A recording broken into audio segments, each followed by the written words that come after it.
사랑이란 뭘까? 죽음이란 뭘까? 사상 철학계의 첫사랑의 시기인 거예요. 진실로 정말로 진짜 찐! 아, 저 저자가 나를 공감해주고 있구나라는 그런 느낌만 전달될 수 있다면 그게 바로 제가 아까 초반에 말씀드렸던 우리 동양 사상사의 첫사랑. 요즘 20대 청년들의 그 아픔에 대해서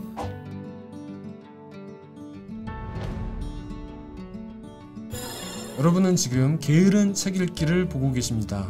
저는 어쩐지 고전이 읽고 싶더라니의 작가 김훈종입니다. 소크라테스가 삼파술로 대중들의 무지를 깨우치던 시전의 인류나 4차 산업혁명을 코앞에 둔 현재 인류나 결국 삶과 죽음은 무엇인가? 인간은 무엇인가를 놓고 여전히 우린 고민하고 있다.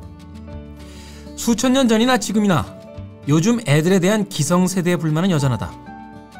알파고가 세상을 변혁시키는 이 시대에 캐캐 묵은 죽간을 꺼내들려는 이유가 바로 여기에 있다. 안녕하세요. 게으른 책 읽기의 김태훈입니다. 오늘도 여러분들께 소개해드릴 책의 서문을 읽어드렸습니다. 이 서문에 등장하는 몇 개의 단어만 봐도 이 책에 어떤 내용을 담고 있을까 하는 것을 어렵지 않게 짐작해 볼 수 있습니다. 4차 산업혁명이라는 단어가 등장하는가 하면 소크라테스의 삼파술, 그리고 알파고 혹은 캐캐묵은 죽간이라는 단어마저 등장합니다.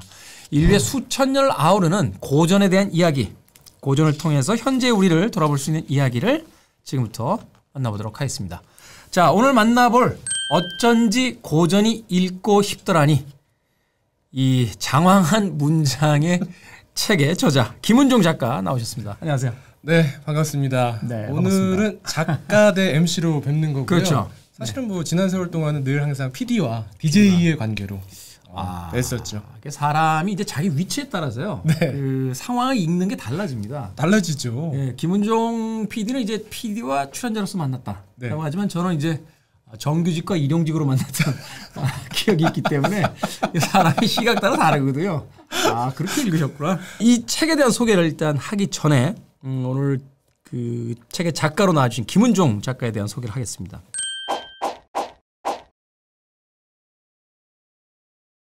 이런 질문을 좀 해보고 싶어요. 여기 이제 어쩐지 고전이 읽고 싶더라니, 나답게 살자니 고전이 필요했다라는 이제 부제를 달고 책이 서점에 등장을 했습니다. 고전이라고 하면 그 김훈종 작가가 생각하는 어떤 것이 이제 고전의 어떤 범주에 들어갈까요? 우리는 단지 이제 옛것, 낡은 것, 혹은 오래된 것, 이런 것들 이제 고전이라는 표현을 쓰기도 하는데, 네. 이게 사실 영어식 표현에 가서 어떤 뭐 클래식이라든지 또 다른 단어로서 이제 바뀌게 되면 또 우리가 생각했던 단어와는 조금 다른 의미로서 이렇게 받아들일 때도 있거든요. 네. 이 작가로서 이 고전이라는 단어를 책의 제목으로 쓴 작가로서의 고전의 의미는 무엇일까? 인류가 너무나 가난해서 정말 먹고 사는데 모든 것을 다 매진해야만 내 생명줄을 이어가던 시대를 갓 벗어난 시대가 춘추 전국 시대예요. 중국으로 치자면 상고시대, 뭐 복희신농부터 시작해서 하상주를 거쳐서 춘추 전국에 이르러서야 철기 농기구가 발생하니까 그나마 하루 종일 밭을 갈지 않고 밤에 생각도 한번 해보는 거야. 사랑이란 뭘까? 죽음이란 뭘까? 내 옆에 있는 가족이란 뭘까? 사람과 사람 사이의 관계란 무엇일까에 대해서 맨 처음으로 생각했던 시기가 바로 그 시기예요. 말하자면 사상 철학계의 첫사랑의 시기인 거예요. 그래서 그 첫사랑을 찾아가서 한번 들여다보는 게 굉장히 의미가 있다. 사랑도 물론 많지만 사랑이란 감정도 저는 똑같다고 생각해요. 결국은 한계용 체감 법칙에 따라서 우리가 그 첫사랑, 진짜 그 첫사랑만큼의 그런 희열과 기쁨과 설렘 같은 것들은 뒤에 다시 나오기가 쉽지가 않아요. 그래서 우리는 결국은 춘추 전국 시대에 나왔던 우리 인간에 대한 고민, 죽음에 대한 고민, 이 고민에 대한 그 사상의 응집, 용축액을 사실은 그 이후에는 수많은 시대 동안 그 이후에 진한, 수당, 5대 19, 56국, 송원, 명청으로 이어지는 오랜 시간 동안 결국은 그 주석에 주석을 달고 주석에 주석을 달고 주석에 주석을 달았던 것밖에 안 되는 거예요. 그래서 저는 원문을 보자. 원문을 다시 돌아가서 보자.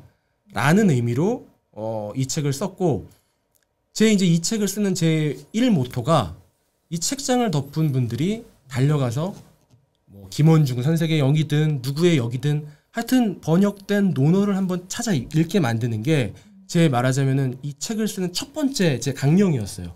이 책을 읽은 사람이 야 논어 그 캐캐 묵은 논어를 왜 봐 지금 4차 산업혁명 IoT 시대에 그걸 왜 보냐고 라고 하지 않고 볼만한 가치가 있구나. 저게 정말 진정한 첫사랑이구나 라는 생각이 들어서 찾아가게 만드는 게 이제 제 어떤 첫 번째 강령이었는데 다시 이제 돌아가자면 아까 말씀드린 그 첫 번째의 그 순수했던 그 오리지널 그 순수한 그 무언가 있잖아요. 저는 그게 고전이라고 생각해요. 특히나 동양사상기에서는 논어, 맹자, 묵자, 노자, 한비자, 장자 이런 책들이 바로 방금 말씀하셨던 고전의 영역에 속한다고 생각을 해요. 그래서 저는 그 고전을 한번 찾아보고 싶은 거죠.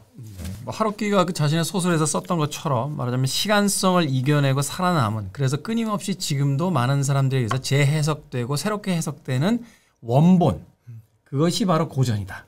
사실 그런 큰 의미가 있다 할지라도 우리가 어떤 글을 써나가는 건 무엇인가를 만들어 나가는 건 말을 하는 것의 그 밑바닥에는 극히 소소한 개인적 어떤 동기 같은 것들이 있잖아요. 그렇죠. 이 책을 쓰게 된 그 작가 본인의 어떤 소소한 개인적 동기는 무엇이었을까요? 개인적 의미라는 건. 사실은 제가 중어중문학을 전공을 했는데 갑자기 들으려는 과목이 맹자 강독이라는 거예요. 교수님 들어갔더니 야 숙제가 있다. 노트를 사가지고 하나씩 다 쓰는 거야. 맹자왈. 맹자님이 말씀하셨습니다. 그거를 이제 대학 노트 필기에다가 필사를 막 다 해야 되는 거야. 근데 그때 그 당시에 제가 들었던 생각이 아까 처음 우리 김태훈 MC께서 말씀하셨던 아니 이걸 내가 왜 하고 있는 거야? 2500년 전 이거를 내가 왜 베껴쓰면서 이렇게 고생을 하고 있는 거야 라는 생각이 들었어요. 사실은 서문에서도 밝혔지만 굉장히 저는 개인주의자예요. 개인주의자적인 어떤 그 성격이 굉장히 많이 흐르고 그렇게 저 나름대로 즐겁게 재밌게 하고 싶은 거 하면서 즐기면서 살다가 5년 전에 굉장히 큰 충격이 왔어요. 아니 지금 대한민국에 지금 이렇게 최고의 테크놀로지 기술을 갖고 있는 대한민국에서 눈앞에서 이렇게 어린아이들이 또 어른들이 저렇게 죽어가고 있는데 물속에서 빠져가지고 헤어나오지를 못하고 있는데 아니 대한민국에서 저걸 못 구해? 그 생중계를 보신 분들이 아마 다들 아마 세월호 때문에 우시고 슬퍼하시고 괴로워하셨을 거예요. 국가적인 트라우마가 생겼죠. 트라우마가 생겨버렸죠. 근데 그 작업을 할 수 있게 만든 원동력이 저는 그 세월호에 대한 제 나름의 씻김이었어요. 아 이걸 내가 한번 이 트라우마를 내가 한번 고전으로 씻어보자. 내가 가장 잘할 수 있는 게 고전이니까. 이 책 안으로 들어와서 좀 구체적인 이야기 몇 개를 조금 질문을 해보고 싶어요. 네. 2개의 장으로 이루어져 있습니다. 네. 마음을 다잡을 윤, 네. 그리고 나를 세우는 성. 자, 마음과 나를 세운다라는 것이 우리가 그 관성적으로 생각할 때 어떤 그림 같은 것들이 떠오르거나 어떤 일상적인 문장 같은 것들이 떠오르게 되는데 네. 이 고전에 대한 책을 이 2개의 챕터로 크게 나눈 것에 대한 분명한 이유가 있을 것 같아요. 네, 사실은 네, 그 중의법이라고 하잖아요. 중의적인 의미로 사용을 했는데 이 윤자 같은 경우에는 보통 우리가 윤리, 국민윤리 할 때 그 윤인데 이 윤자를 파자를 해보면 사람들이 집 안에 들어가서 밑에는 이제 책자거든요. 우리 책할 때, 북할 때 책인데 책을 읽는 거예요. 무슨 이야기냐 하면은 공동체 함께 모여가지고 이 책이라는 거는 아까도 말씀드렸지만 결국은 잉여의 산물이에요. 이제는 먹고 살만해지니까 우리가 사는 게 뭐고 사람 도리라는 게 뭐지? 이런 거를 고민해 본다라는 뜻에서 윤리가 나온 거란 말이에요. 두 번째 챕터는 성인데요. 우리가 보통 이제 적을 소자에다가 밑에 눈목자가 있는데 세밀하게 작은 것까지도 다 관찰하고 살필다라는 그런 뜻의 성이기도 해요. 그런데 이제 또 하나의 중의적인 의미는 뭐냐면은 왜 중서성 이런 말씀 들어보셨죠? 중국에 있던 옛날에 이제 관청 지금으로 치면은 뭐 재경부나 뭐 교육부나 이런 것처럼 관청의 이름이에요. 무슨 얘기냐면 국가기관이라는 얘기예요. 그래서 두 번째 챕터에서는 세월호를 이렇게 그 아픔을 막 느끼면서 아니 도대체 이 국가라는 게 도대체 뭐지? 라는 생각이 드는 거예요. 국가는 도대체 뭐냐? 국가의 역할은 뭐고 어떻게 해야 국가가 제대로 돌아가냐에 대해서 후반부에서는 조금 더 자세하게 다뤄봤습니다. 네. 결국 배움과 그 배움을 현실에서의 그 국가라고 하는 큰 틀 안에서 어떻게 우리가 그 응용하고 바라봐야 될 것인가에 대한 부분을 가지고 이제 책을 두 개로 이제 나눴다 이렇게 볼 수 있을 것 같은데 앞서 이야기하셨습니다만 이제 공자의 서 이 책을 전체를 통해서 이제 아우르는 단어 하나를 역시 찾으라고 해도 바로 이 서라는 단어가 가장 중요하게 정확합니다. 아마 제가 가장 많이 강조하고 그렇죠? 반복됐을 주제어일 거예요. 네. 바로 이 서에 대한 어떤 그 아주 단순한 해석을 하게 되면 내가 싫은 것 남에게 시키지 마라. 이것이 왜 공자의 핵심이자 고전 바로 이 책 안에서 다루고 있는 고전의 핵심인지에 대해서 좀 작가로 설명을 좀 해주신다. 뭐 기소부력 불시여인이라는 거 되게 많이 들어보셨잖아요. 그렇죠. 꼭 논어를 안 읽어보신 분들도 무슨 뜻인지 모르겠는데 우리가 운으로 알아요. 들어보면 들은 얘기야. 기소부력하면 불시여인. 그러니까, 딱 나와요. 척하면 척 나오는데 이런 느낌 오죠.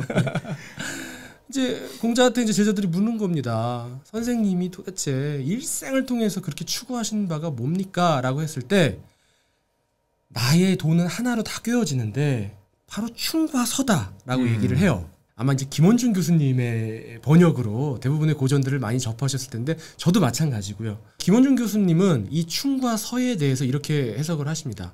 각각 명사로 해석을 하세요. 충이라는 것은 로열티, 충성심.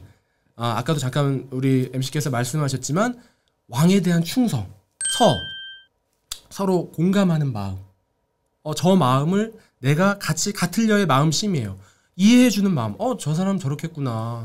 저 사람은 지금 되게 힘들겠구나. 저 사람 되게 아프겠구나. 라고 공감해주는 마음. 저는 다르게 해석합니다. 충을 부사로 해석을 하셨던 네. 진실로 정말로 진짜 요즘 젊은이들 표현으로 찐 서다. 내가 일생을 통해서 추구하는 건 결국은 서다. 공감과 배려라는 마음이다. 그렇다면 이 고전이 이제 고전이라는 어떤 과거의 시간대에 머물지 않고 이제 현재로 불려져 나와서 5년 전에 그 비극적인 사건을 통해서 우리 곁에서 같이 이제 이야기를 하고 대화를 나누는 친구처럼 존재를 하기 시작했어요. 현재의 정치에 대해서 한번 이 책에 있는 일화를 가지고 작가의 생각을 좀 들어보도록 하겠습니다. 가장 인상적이었던 게 이제 노회찬 전 의원이 고 노회찬 의원이 BC에 대한 정의를 내렸던 부분이거든요. 우리가 이것을 이제 Before Christ라고 해서 이제 기원천이라고 이제 해석을 하게 되는데 그러니까 고 노회찬 의원은 이것을 Before Candle, 그러니까 촛불 혁명 이전과 이후로서 나눌 수 있다라고 이야기를 합니다. 그러면서 그 인용되어 있는 어떤 그 문구 중에 하나가 장자크 루소의 이야기를 가져와서 정치란 모럴을 분리해 생각하는 정치와 모럴을 생각해 분리하는 사람들은 둘 다 모르는 사람들이다. 그러니까 정치와 윤리, 정치와 도덕을 분리해서 말하는 사람들은 둘 다 모르는 사람들이다. 라고 하는데 현재 2019년의 정치판을 보게 되면 참담하다는 이제 심정마저 들게 되거든요. 그렇죠. 결국은 이토록 정치와 윤리가 분리되어 있었던 시절이 있었을까 하는 생각이 들 정도로 이것은 어떤 특정 계층에 대한 지지층에 대한 이야기가 아니라 또는 여와 야에 대한 어떤 이야기가 아니라 진보와 보수에 대한 이야기가 아니라 정치판 전체에 관한 어떤 부정적인 이미지로서 작용을 하게 되는데 현재 이 정치에 대한 부분들을 봤을 때 이 고전에서 떠오르는 어떤 부분이 있다거나 또는 이야기가 있다면 어떤 것들이 있을까요? 사실은 그 논어를 이제 제가 아까 강추를 드렸지만 완성도 면에서 봤을 때는 맹자가 더 한 수 위입니다. 근데 이제 그럼에도 불구하고 우리는 어쨌든 공자가 육아의 시조기 때문에 논어가 이제 육아 사상에서는 최고의 텍스트긴 한데 사실상 진짜 점수를 진짜 각 잡고 매겨보자면 맹자가 한 수 위예요. 그 중에 이제 가장 이제 대표적인 게 맹자가 임금들한테 얘기를 합니다. 당신이 창고에다가 가득 쌀하고 고기하고 쌓아놓고서 세금을 많이 걷었다는 얘기겠죠. 백성들이 길가에 굶어 죽고 나뒹굴게 되면 그건 곧 당신이 창칼을 가지고 백성들의 배를 따고 목을 따서 죽인 거랑 마찬가지라는 얘기인 거예요. 그 얘기를 하면서 맹자가 굉장히 강력하게 흥분을 합니다. 그거 다 똑같은 건데 아까 창고에다가 가둬놨을 때는 뭐 안타깝다 그래서는 안 되죠 이러다가 창칼로 찔러 죽인다고 그랬더니 그런 일은 있을 수 없다고 얘기하는 거는 당신 크게 착각하고 있는 거야. 같은 거야 그게 결국은 이라는 그 구절이 나오는데 그 부분에 있어서 말하자면은 정치인들이 요즘 행하고 있는 모든 어떤 그 행동들의 상징 같았어요. 본인들의 기득권, 내가 국회의원 한 번 더 해 먹어야지, 우리 당이 더 잘 돼가지고 결국은 수권 정당이 돼야지. 뭐 하여튼 이게 모든 게 다 정치 공학적으로 이루어진단 말이에요. 다시 말해서 진짜 국민들을 생각하는 게 아니라 내가 내 정치인으로서의 커리어가 잘 나가야지라는 생각만 가득 사로잡혀 있어요. 그런데 적어도 국민들에게 그건 감춰야 되는 거 아닙니까? 자기가 속으로 그렇게 생각하더라도 나 국회의원 한 번 더 해 먹어야지 라는 생각을 갖고 있더라도. 근데 요즘은요 너무 뻔뻔해요. 그걸 막 대놓고 막 다 그냥 얘기를 해요. 저는 그 부분이 너무 분노스러워요. 어떻게 정치인들이 아니 적어도 국민들을 위하는 척이라도 해야 되는 거 아닙니까? 그 지점이 정말 개탄스럽더라고요. 뭐 입장이 다른 수 있겠습니다만 최근에 정치 행위들에 대해서 이런 이야기를 하는 것도 들은 적이 있습니다. 삭발이라는 것은 사실은 아무것도 갖지 못한 무산 계급이 유일하게 저항하는 수단으로서 사용했던 것인데 이제 그것마저도 정치인들에 의해서 희화되고 있는, 그러니까 말하자면 마지막 투쟁의 수단마저도 희화되고 있는 것에 대해서 참담하다는 의견도 있었는데, 결국은 정치라는 것이 어떻게 이제 진실과 진정성을 회복할 수 있을 것이냐, 거기에 대한 이제 답으로서 역시 고전의 어떤 일화를 들고 와서 설명할 수 있다라고 이야기를 해주셨어요. 좀 가벼운 질문 드릴게요. 방송이라는 미디어를 통해서 실제 지금 아주 젊은 세대들과 가장 소통이 원활한 어떤 최전선에 있는 그런 역할을 하고 있고, 꼰대가 되지 않기 위한 어떤 나만의 꼰대 탈출법, 그것을 뭐 고전에서 빌려올 수도 있고 혹은 현장에서 얻게 되는 어떤 지식일 수도 있을 텐데, 그 이야기를 가지고 좀 이 책에 대한 마무리를 다시 한번 해주시죠. 한 번은 그런 적이 있어요. 동생이 고민 사연을 올렸는데 형이 계속 방 안에만 갇혀 있다는 거예요. 나가지도 않고 부모님이 해주신 밥만 먹고 나가서 일할 생각도 없고 그냥 게임이나 하고.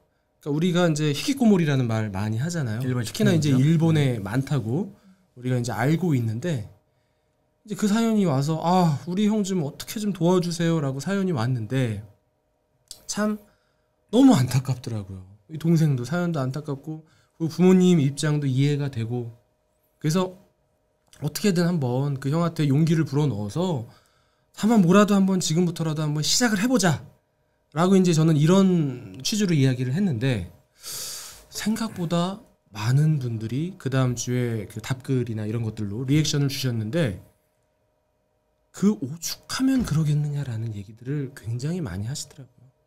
그거를 좀 한번 이해해봐라.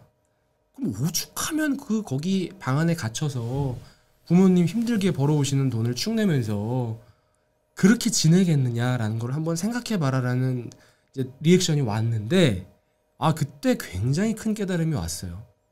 그래. 어쩌면 네가 그렇게 밟아왔던 모든 길이 사실은 누군가의 희생과 누군가의 어떤 배려 속에서 너도 모르게 네가 되게 열심히 한 발 한 발 떼었다고 생각하지만 그 안에는 수많은 그 길을 먼저 닦았던 사람들, 앞에 길을 헤쳤던 사람들, 불빛을 비춰주는 사람들, 그 길에 장애물을 치워줬던 그 수많은 사람들의 노력이 숨어 있는 건데 너는 그걸 몰랐구나라는 깨달음이 몇 년 전에 온 적이 있어요. 그 아픔에 대해서 요즘 20대 청년들의 그 아픔에 대해서 공감해 보려고 노력은 했다라는 말씀은 드리고 싶어요. 근데 그 부분이 아마 고전을 통해서, 고전이라는 스펙트럼을 통해서 그 공감을 제가 비춰봤는데 조금은 그게 힘든 분들에게 저 저자가 나를 공감해주고 있구나라는 그런 느낌만 전달될 수 있다면 저는 그걸로 굉장히 만족스러울 것 같아요.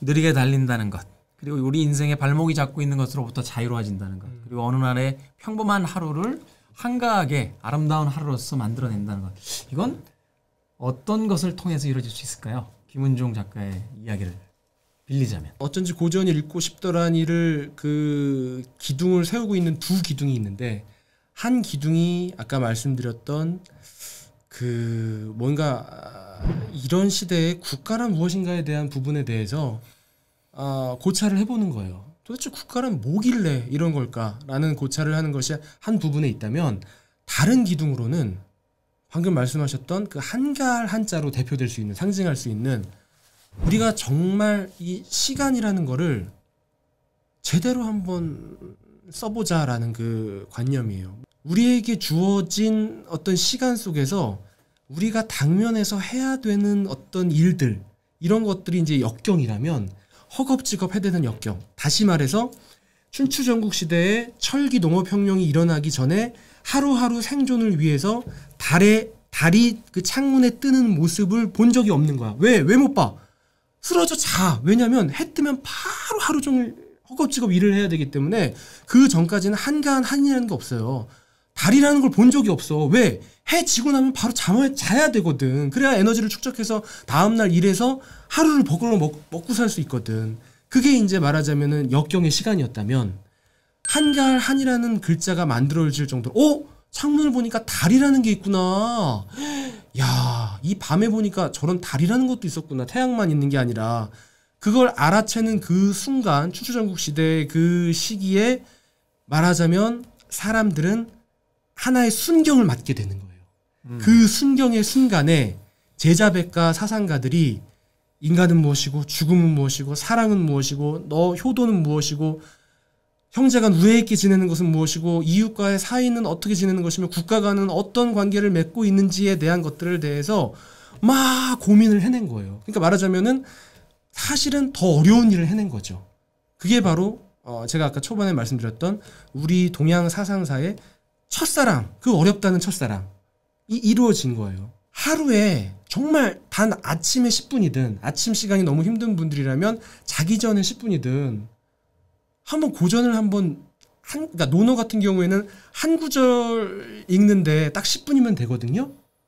딱 10분만 투자해서 한 구절을 읽고 한번 주무셔 보면 아마 아까 느꼈던 우리 김태훈 MC가 느끼셨던 그 몰입감, 그건 각자 다 다를 거예요. 그 몰입을 느끼는 방식들은 어떤 친구들은 막 열심히 마라톤 달리면서 그 몰입감을 느낄 수도 있을 거고 어떤 친구들은 뭐 게임을 열심히 하면서 그 순간에 몰입돼서 그런 몰입감을 느낄 수도 있고 그거는 정말 천차만별이지만 고전을 통해서 한번 느껴보는 건 어떨까라고 감히 제안을 드리고 싶고 그 중간 다리에 그 올라가야 되는 계단이 높잖아요. 중간에 계단이 너무 높으니까 어쩐지 고전이 읽고 싶더라니라는 어떤 그 디딤돌을 밟고 한번 올라가 보셨으면 좋겠다. 그래서 만약에 거기에 정말 이 책을 덮으시고 바로 서점 가서 김원중 역의 논어를 집으신다면 저는 굉장히 행복할 것 같습니다. 결국 김은종 작가가 이야기하는 어쩐지 고전이 읽고 싶더라니의 가장 중요한 주제는 바로 이 책 읽기의 한가로움과 즐거움 그리고 그 안에서의 몰입 그것을 통해서 얻게 되는 순수한 즐거움 어쩌면 바로 그 안에 모든 정수가 담겨 있지 않을까 하는 생각을 해봤습니다. 느리게 달리기, 한가한 그리고 완벽한 어느 찰나를 찾기 위한 여러분들의 여정에 김은종 작가의 이 고전 읽기가 한 몫을 해줬으면 하는 바람을 가져보겠습니다. 오늘 긴 시간 동안 이 오래된 시간이라고 생각했던 그 시간의 이야기들을 가져와서 현재 우리들의 이야기로 바꿔주신 김은종 작가님에게 다시 한번 감사의 말씀드리겠습니다. 고맙습니다. 네, 감사합니다. 자, 김태현의 게으른 책 읽기 저는 2부에 가 있도록 하겠습니다.